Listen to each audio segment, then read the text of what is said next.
আমাদের last update হচ্ছে এখন সেনা প্রধান এবং পুলিশ প্রধান আসছে, আয়শা এই সকল সমন্বয়ক সহ ওটার ভিতরে অবস্থান করছে। পুলিশ প্রধান, সেনা প্রধান ওরা পরামর্শ করতেছে।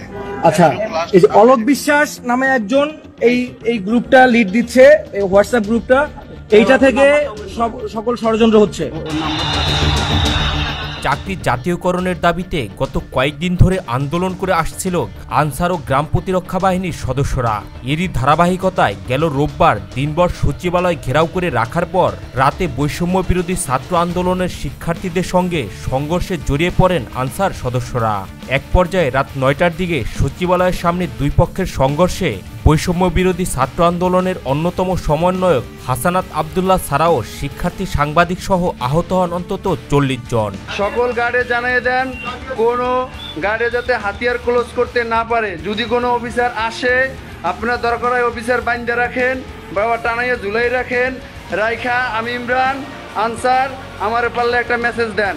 এদিকে অনলাইনে ছড়িয়ে পড়া একটি ভিডিওতে দেখা যায় সচিবালয়ের ভিতরে ঢুকে পড়া আনসার সদস্যদের নেতৃত্ব দিয়ে দাবি আদায়ের লক্ষ্যে বক্তব্য দিচ্ছেন আনসার সদস্য কাদের। নেতৃত্ব দেয়া কাদেরের বাড়ি মানিকগঞ্জের শিবালয় উপজেলার ষাটগড় তেওতা গ্রামে।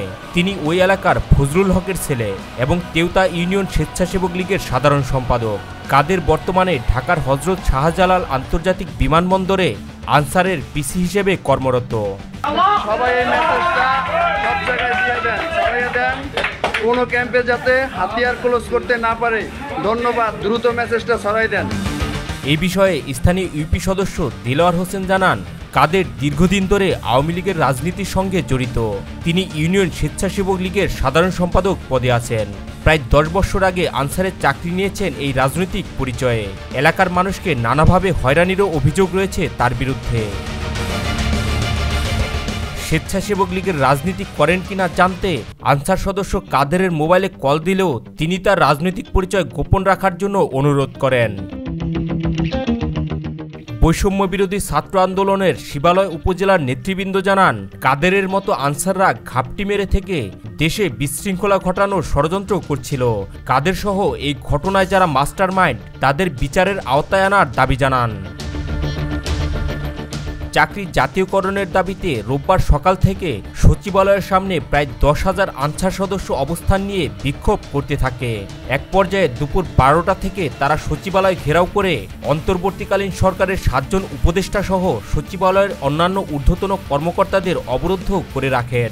উত্তেজিত আনসার সদস্যদের শান্ত করার জন্য বিকেলে বাহিনীটির মহাপরিচালক আনসার সদস্যদের সব দাবি মেনে নেন। তবে দাবি মেনে নেওয়া হলেও অবরোধ চালিয়ে যান আনসার সদস্যরা। ফলে বিকেল ৫টায় অফিস ছুটি হলেও উপদেষ্টা সহ কর্মকর্তা কর্মচারীরা আটকে পড়েন। এ সময় সচিবালয়ে বৈষম্য বিরোধী ছাত্র আন্দোলনের সমন্বয়ক সার্জিস আলম হাসনাত আবদুল্লাহ অবরুদ্ধ হয়ে পড়েন। পরে শিক্ষার্থীরা অবরুদ্ধদের উদ্ধার করতে রাত ৯টায় সচিবালয়ের উদ্দেশ্যে যাত্রা করেন। এ সময় শিক্ষার্থীদের হাতে লাঠি, কাঠের টুকরো, লোহার পাইপ দেখা যায়।